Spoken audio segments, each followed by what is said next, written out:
बात करेंगे जो नवरात्रि है, इसका एक वीडियो हमने बना के पहले डाल दिया है। और इस वीडियो में हम बात करेंगे कि कलश स्थापना क्यों करनी चाहिए और कैसे करनी चाहिए। कलश स्थापना की पूरी विधि बताएंगे हम। देखिए, जो चैत्र नवरात्रि है इसमें कलश स्थापना बहुत महत्वपूर्ण होती है। अगर आप 9 दिन माता की सेवा करते हैं तो कलश स्थापना जरूर करें। कलश स्थापना से ही नवरात्रि की पूजा व व्रत उपवास का जो है आरंभ होता है। पहले ही दिन कलश स्थापना होती है और पूरे 9 दिन तक कलश उसी तरह रखा रहता है। और 9वें दिन हवन करने के बाद कलश को फिर उठा लीजिए, हटा दीजिए वहाँ से। तो नवरात्रि के पहले ही दिन से कलश स्थापना हो जाती है। और इस बार जो कलश स्थापना है यह 13 अप्रैल मंगलवार को है।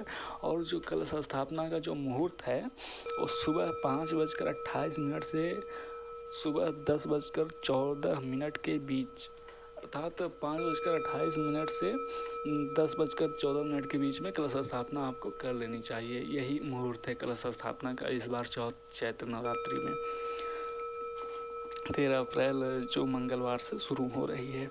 अब बात आती है कि कलश स्थापना में कुछ लोगों को दिक्कत आती है कि ऐसे भी लोग हैं जिनको थोड़ा सा सामग्री और उसको विधि को लेकर परेशानी आती है। तो इसमें कलश स्थापना में कोई ज़्यादा विशेष सामग्रियों की ज़रूरत नहीं होती है। बस एक चौकी, जिसे बाजोड़ भी बोला जाता है कई जगहों पर, छोटा सा होता है लकड़ी का, वो चाहिए होती है। फिर चौड़े मुख वाला कोई मिट्टी का बर्तन ले लें, या फिर मिट्टी का बर्तन ना हो तो मिट्टी ही ले लें।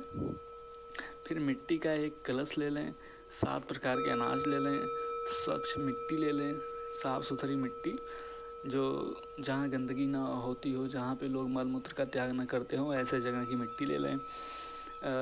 थोड़ा सा गंगा जल ले लें, फिर स्वच्छ जल ले लें हैंडपम्प का, और कलावा ले लें, आम के पत्ते ले लें, नारियल, सुपारी और अक्षत। दोस्तों, एक बात बहुत कंफ्यूजन आती है कि चावल और अक्षत में लोग कंफ्यूज हो जाते हैं। तो देखिए, अक्षत को ही चावल कहते हैं, बशर्ते टूटा फूटा चावल ना होना चाहिए। पूरे साबुत चावल को ही अक्षत बोलते हैं। फिर फूल ले लीजिए, फूलों की माला ले लीजिए, लाल बस ले लीजिए और मिठाई ले लीजिए। मिठाई आप घर पे भी बना सकते हैं, और जो बहुत परिचित दुकान हो, जहाँ पे भरोसा हो, मिलावट न की जाती हो। आजकल दुकानों पे तो कहीं कहीं मिठाइयों में अंडे मिला दिए जाते हैं, तो ऐसी दुकानों से न लें जो बहुत ही विश्वसनीय हों, वहीं से लें। अन्यथा घर पे भी बना लें, अगर आप बनाना चाहते हैं तो वो भी सही रहेगा। अब बात आती है कि कलश स्थापना विधि की कि कैसे कलश स्थापना करें।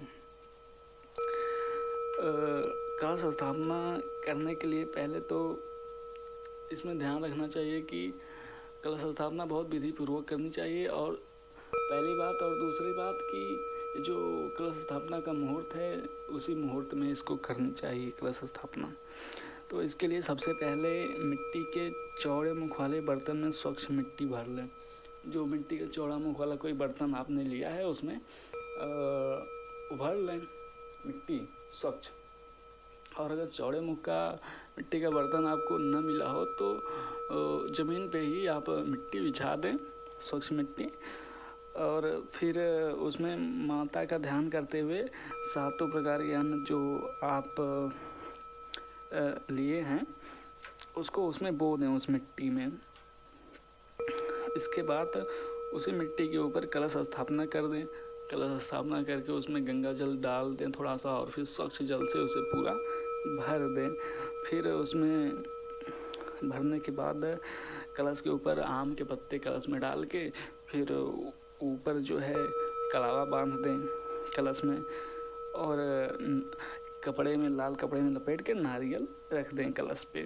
माता का आह्वान करके नारियल रख दें और फिर अपनी पूजा पाठ शुरू करें। धूप दीप जलाएं। धूप दीप से पूजा करने के बाद आप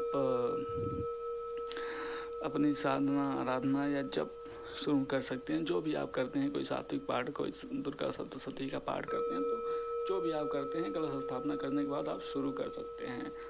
और एक बात आती है कि क्या सुबह ही करें या शाम को ही करें जब और पाठ, देखिए सुबह शाम दोनों टाइम आप करते हैं तो भी ठीक है।